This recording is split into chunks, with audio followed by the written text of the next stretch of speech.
We've sailed with several premium and luxury cruise lines, so we figured we had pretty good expectations of what to expect on Oceania Cruises' Oceania Marina. Well, we were wrong, as the cruise line was much different than we expected. Find out how with our exclusive Oceania Cruises cruise review up next.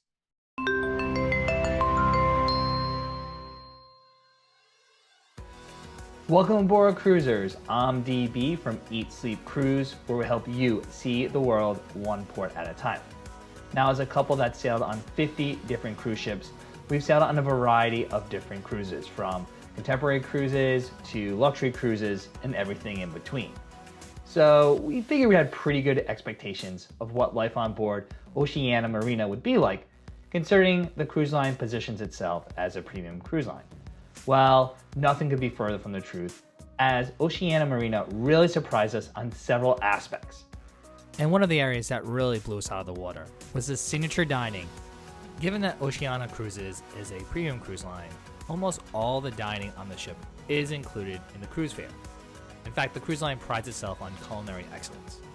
So cruisers have the option of the traditional main dining room for dinner, as well as 4 signature restaurants. These venues are certainly on par with upcharged specialty restaurants you find on other cruise lines. The food quality, presentation, and atmosphere also ranked as some of the best dining experiences we've had at sea. While Italian restaurants on cruise ships can vary greatly, the homemade pasta and expertly prepared entrees at Toscana were superb. The seafood pasta and veal chop were something you'd expect to find in Boston's North End. The diverse bread basket and custom olive oil and balsamic vinegar bar were a nice touch as well. Not to mention, the restaurant had classic starters like fried calamari and buffalo mozzarella. As fans of pan-Asian food, red ginger was a great option too. With small plates like crispy ginger calamari, sautés, and sushi, the restaurant is perfect for sharing. Based on the recommendation from the culinary team, I went with the most popular item, the miso glazed fish. It was flavorful, flaky, and had just the right amount of zest. Although you can't go wrong with the steak teriyaki either. The princess was also a fan of the chicken curry and udon noodles.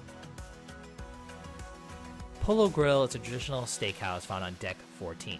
The Surf and Turf offered a classic take on this famous duo. Other hallmarks of this American-style eatery included clam chowder, oysters, and a chocolate fudge brownie. A steakhouse of this caliber would certainly cost around $50 per person on other cruise lines. Finally, Jacques offers traditional French cuisine. We tested out some staples, including the foie gras, cheese souffle, lobster thermidor, and the crepe Suzette. Along with dessert, you need to sample a glass of the homemade port wine, expertly poured tableside as well. Similarly, we were mostly impressed with the casual eats on the ship as well. Cruisers do have a few options to grab something quick around the vessel. The Terrace Cafe on Deck 12 aft is a cruise ship's buffet. It's open for breakfast, lunch, and dinner. For breakfast, the options are pretty standard. Continental items like pastries, cereals, and fresh fruit are abundant. There are also other selections like eggs, pancakes, an array of breakfast meats, as well as a custom omelet station. For lunch, there are a few entree options and a grill with freshly seared steaks, fish, hamburgers, and hot dogs. There's also a small salad bar and other pre-made bites that round out the selections. However, lunch was often open for only a couple hours. We never made it to the buffet for dinner, but the selections were a bit more upscale in the evenings. Oftentimes, dinner items included several of the same selections from the main dining room. For lunch, our preferred venue was the Waves Grill. Located outside on Deck 12, this venue serves up custom burgers and other freshly prepared paninis. Not to mention some of the best french fries at sea. The best part is that it's next door to the ice cream stand, featuring the line's signature Humphrey Slocum ice cream. The cruise line's coffee shop, Barista, also offers small bites, along with the included espresso-based beverages. During the day, Barista had a variety of small cookies, snacks, sandwiches, and pastries. Not to mention there is 24-hour room service that's included in the cruise fare, so you can order a full breakfast, lunch, or dinner for no added cost. There's also an afternoon tea daily in Horizons, which for us was a nice touch after a long day ashore. On Deck 6, you'll find the lavish main dining room, the Grand Dining Room. This restaurant is open seating, whereas reservations are required for the specialty restaurants. During our cruise, this restaurant was open for sit-down breakfast every day and dinner each evening. We dined in the grand dining room on 3 occasions for dinner and once for breakfast. The service was timely and very formal, and all of our dishes were always served at the appropriate temperatures. The waitstaff included a waiter, an assistant waiter, and a sommelier. However, given the open seating, we did have different servers each evening. Some of our favorites included the truffle mac and cheese, the ossobuco, and the butter roasted Maine lobster. Although the starters and desserts were pretty typical when compared to Oceania Cruises' competition. While Oceania Marina does offer more upscale main dining room menu selections, we would say the food quality was pretty typical, exactly what we've come to expect from a contemporary cruise line. So while we really enjoyed the signature dining, the main dining room for us was just pretty average. Another thing that surprised us about the cruise ship was the pool deck. For a vessel that can carry 1,250 passengers, the pool deck features only one central pool on deck 12. There's also 2 whirlpools and a water fountain feature. On decks 12 and 14, there are plenty of loungers encircling the central open space, as well as some daybeds on the forward and aft ends of the pool. Additionally, there's a sanctuary on deck 14, offering oversized lounge furniture for relaxing away from the pool area. Further, those in concierge level or suite classes have access to an exclusive forward sun deck in the spa. Along with comfy furniture, there are 2 additional whirlpools here. Given our sailing was less than half capacity, these outdoor spaces were always rather empty. Not to mention, this Northern Realms itinerary included a new port of call every day. Still, with unseasonably warm and sunny weather for the Baltic region, there were certainly cruisers taking advantage of these outdoor spaces. And honestly, while we packed a bathing suit, we never actually found any downtime to enjoy the pool deck. Surprisingly, Oceania Marina does offer 2 outdoor spaces boasting sports activities. Forward on deck 16, you'll find the putting green. It offers a quiet, secluded place for cruisers to practice their short game. Tucked away here too is a pickleball court, which is apparently a new popular activity on cruise ships. On the other end of the ship, on deck 15, there's a second sports area. With amazing aft views, there are 2 separate sports facilities and the jogging track. This secluded jogging track means walkers and runners do not need to dodge sun loungers like you often have to do on other cruise ships. It takes approximately 10 laps to equal 1 mile. On the starboard side of deck 15 aft, there's the shuffleboard court, while on the port side, you'll find a croquet bocce ball court. These classic cruise activities feel right at home in Oceania Marina. Since there's no midship outdoor promenade, this is the ideal spot for these pastimes. Oceania Cruises offers a classic style of cruising. This holds true too when it comes to the crew and service on board. With over 700 crew members, there are plenty of helpful hands around the vessel to offer friendly and prompt service. Our stateroom attendant and butler were very visible and always stopped to say hi and ask if we needed anything. Likewise, staff routinely made the rounds in the lounges to get drink orders or chat in between songs or the trivia questions. The same was true in the dining rooms and the signature restaurants. The meals were always well-paced and delivered with a smile. The staff were also quick to clear dishes, offer refills on beverages, and make sure everything was to our liking.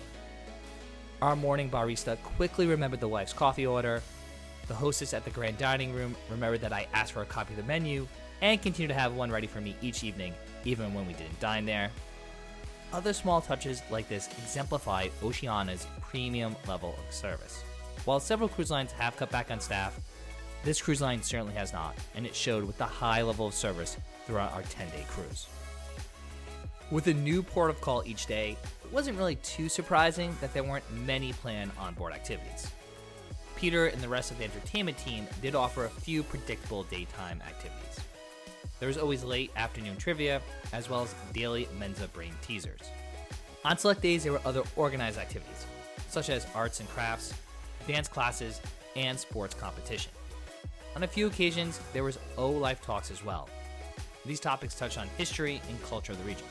Unfortunately, given our schedule, we never did get to attend any of these talks. Of course, cruisers can also use the various other amenities on the ship on their own, like the sports area or the spa. On deck 14 aft, you'll also find the boardroom. Here, cruisers can check out popular board games and cards to challenge fellow passengers in classics like Trivial Pursuit or Monopoly. In addition, there were a few upcharge wine and liquor tastings available during our sailing. Oceania Marina also had 2 signature venues, the Artist Loft and the Culinary Center. Both venues offered upcharge workshops and classes. For the most part, once back on board the ship, we were able to find activities to occupy our time before heading off to dinner. While the onboard activities were on par with our expectations, when it came to nightlife, this was a little bit more hit or miss. To our surprise, the Marina Lounge did feature a show each evening at 9:15 p.m. These shows included 3 headliner acts: a pianist, a comedian ventriloquist, and a West End singer. Each performer had 2 shows which were unique throughout the sailing. There were also performances by the ship's singers and dancers. Among the shows were The Brill Factor, I Love Being Here With You, the music of Peggy Lee, Dancin' Fool, and Broadway in Concert. Overall, these shows were on par with our expectations, which is honestly to say that entertainment is not where this cruise line shines. Though the productions did give us something to do each evening with a predictable routine. Each evening at 8:30 p.m., there was trivia that took place in either Martini's or the Marina Lounge. After the nightly show, cruisers could listen to some classic piano music in Martini's or head up to Horizons. This Deck 15 lounge was home to the late night scene with the Sync Session Band and a few karaoke sessions. When it comes to options for drinks, there are a few other choices on board. The Waves Bar serves classic umbrella drinks and poolside favorites throughout the day. Then inside, there are 4 other bars to experience. The Grand Bar on Deck 6 is located near the casino. Yes, there's a small casino on the ship that was never ever busy. This bar serves the ship's standard menu. These drinks couple well with the live pre-dinner music in the seating area outside the grand dining room. Horizons on Deck 15 shares the same menu as the Grand Bar. This venue is also home to the ship's happy hour, which includes 2-for-1 cocktails from 10:15 p.m. to 11:15 p.m. each night. So grab a drink while enjoying the live music. After dinner, you can grab an aperitif at Baristas as well. While the venue is a coffee shop by day, Barista serves as a relaxing lounge at night with wine and an array of after-dinner drinks and specialty coffee cocktails from 6 to 10 p.m. Finally, Martini's on Deck 6 is home to a large signature cocktail menu. Along with classics like a lemon drop, you can try some new favorites like the chocolate soother or the nutty. This was definitely our favorite spot to grab cocktails on the ship. For this Oceania Marina review, we stayed in a penthouse suite on Deck 10. Suite 10,009 was located forward on the starboard side of the ship. This 420 square foot suite provided more than enough space and amenities for the 2 of us. With a separate desk and seating area, I had my own little office for the duration of the sailing. There was also a separate vanity area, an armoire, and a flat screen television across from the bed. Further, the room even had a small table with 2 chairs, which was ideal for room service breakfast before heading ashore. Immediately upon entering the room, the bathroom was to our right and the closet to our left. Our suite even included a walk-in closet with a large clothes rack and a set of drawers, a shoe rack, and hooks for hanging items like bags and jackets. The large bathroom had an oversized vanity area and sink. Although the separate soaking tub and shower setup was not ideal for us. Actually, the stand-up shower was on par with the size of a traditional shower on a cruise ship, with the soaking tub taking up a lot of bathroom square footage.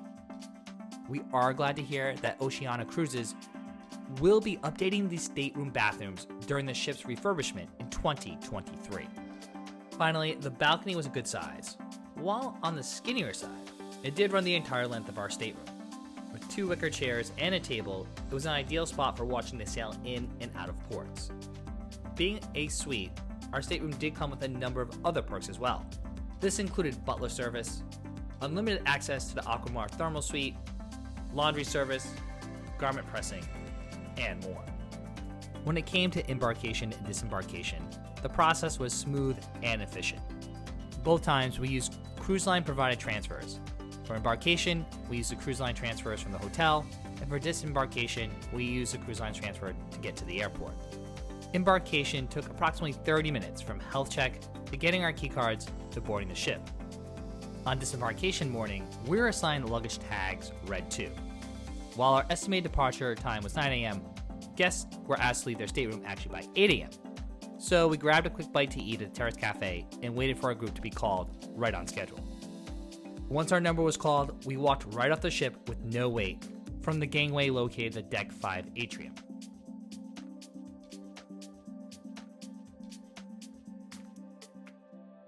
For this 10-day Northern Realms itinerary, we visited a total of 9 ports of call.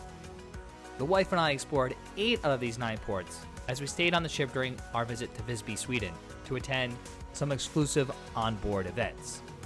Our first stop was in Kiel, Germany, where we took one of the cruise line's new Go Local tours. These shore excursions are designed to give cruisers better insight to the daily life and everyday happenings of the communities the cruise line visits.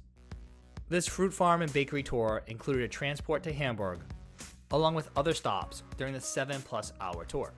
Among them was an apple farm, where we learned the history of this family-run establishment. Not to mention, taste some homemade apple cake and apple liqueur. From there, we explored more of the historic city of Hamburg. Along the way, we stopped at a local bakery for a Franzenbrötchen, strolled a few of the canal line streets near City Hall, and observed the Elbe Tunnel. Unfortunately, the tour was slightly altered as there was construction prohibiting us from walking the tunnel as the tour described. The quaint Danish island of Bornholm is home to the picturesque city of Rhone. Here, we spent 3 hours strolling the cobblestone streets with our tour guide Lars. Along the way, we learned about the history of Denmark, the island, and the region in general. We also saw some of the town's landmarks. This walking tour of Rhone gave us ample time to explore and capture magnificent photos of the historic architecture and coastline before a return walk to the ship in the early afternoon. Not knowing exactly what to expect, our stop in Lithuania was the highlight of our trip. Our tour guide was a funny and charismatic host as he took us around his homeland during the 6-hour Soviet nuclear weapon site shore excursion. The signature attraction of this tour was an underground Soviet missile launch center. Constructed in 1962, this was the first of several facilities created during the Cold War. Now this museum is both fascinating and riveting. The tour was enhanced by the guide's witty sense of humor and passionate connections to today's global conflicts. Along the way, we also stopped at a national park and sampled some Lithuanian cuisine and beer at our local restaurant before returning back to the ship. Known as the Pearl of the Baltics, Riga is the picturesque capital of this former Soviet state of Latvia, so it's fitting that our walking tour was entitled Charming Riga. Our tour guide made sure we were able to see all the city highlights in this close to 3-hour trek. From the Art Nouveau architecture to the bucolic city parks and remnants of Soviet rule, we saw both the new and old character of the city. The city's historic churches, monuments, and intersecting cultures produce a modern city that still maintains its 19th century character. With stops in Town Hall Square, Dome Square, and the Swedish Gates, plus more, this was a great introduction for our first time visiting Riga, Latvia. Now, we can't wait to return. One of the repeat stops on this tour from our previous Baltics Capitals cruise was Tallinn, Estonia. Even though we explored Upper Town and Lower Town before, we opted to do a similar tour again. Retracing our steps on the Tallinn Old Town with beer tasting tour, we were able to take in all the views of this medieval town, even if there were 2 other cruise ships in port. Walking the old city perimeter and the historic streets of Tallinn never gets old for us. Another draw of this tour for me was the accompanying beer tasting. In fact, this turned into a full lunch, so now we can say we also tried Estonian food as well on this cruise. After lunch, we skipped the ride back to the ship and spent an extra hour or so in the city. The warm, sunny weather was great for enjoying more of the city with some much-needed coffee. Helsinki, Finland is another popular stop on cruises in this region. During our last visit here, we saw many of the main attractions in the city of Helsinki. Thus, this time around, we opted to venture beyond the city to Porvoo and the countryside on our shore excursion. As one of the most popular things to do in Finland, Porvoo is a charming little town where we had about 75 minutes to walk around and explore the cafes, shops, and sites of old Porvoo. Of course, a coffee and some local candy were in order. But before our 40-minute bus ride to Porvoo, our tour actually started with a short walking tour around the market at Senate Square in Helsinki. Following our time in Porvo, the tour included driving to the countryside to a local horse farm. This family-owned estate included lunch and time to learn more about the World Championship horses. Given the conflicts in the region, the itinerary obviously did not include the traditional couple-day stop in St. Petersburg, Russia. Thus, our next stop was Kotka, Finland. This small island is located about 20 miles from the Russian border. There were not many options for tours at this port, so we opted for a sailing adventure on a tall ship around the archipelago. During the tour, our guide gave us some history of the region and the relationship between the islanders and the nearby countries. While it was relaxing, the 2-hour jaunt out into the bay and back was not as exciting or honestly as scenic as we had hoped. Our last port of call was Stockholm, Sweden. The ship arrived at this capital city at 11 a.m. with an overnight stop before disembarking the following morning. Given some work commitments, we were not able to participate in an organized tour. Instead, we took the cruise line shuttle to downtown for a couple hours. Subsequently, we were able to find a canal cruise that worked with our limited availability. This 50-minute tour was a great reintroduction to the city. The gorgeous weather and outdoor seats on the boat let us view the beautiful architecture and natural spaces. Following the canal cruise, we took a self-guided walk around the Royal Palace and Gamlestan before returning to the ship. Admittedly, we would have done more if we had more time. Oceania Cruises positions itself as a premium/luxury cruise line. So odds are if you're considering sailing with them, you might be looking at other cruise lines like Viking Cruises. If you are, we highly suggest you check out our Viking Ocean Cruises review. In that review, we detail our experiences with the dining, onboard activities, entertainment, and more. That way you can decide which cruise line is right for your next vacation.